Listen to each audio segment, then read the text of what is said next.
सुने लागे दिया बीनु मंदिर मांग सिंदूर बीन हो ललना वैसन सुन मोरी गोदिया त एक लालन बीनु हो ललना वैसन सुन मोरी गोदिया त एक बालक बीनु हो।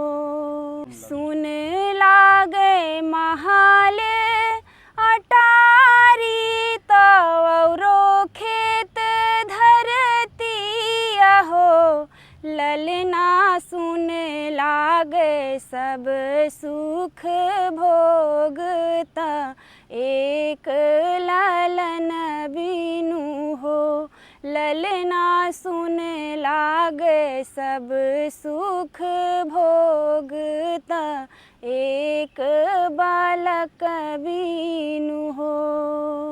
बड़ा बड़ा भय है जतनवा उपाय उपचरवा उपाय उपचरवा हो ललना जब कृपा राम के हुई है बालक मोरे खेलिहाए हो ललना जब कृपा राम के हुई है बालक गोदी खेलिहाए हो।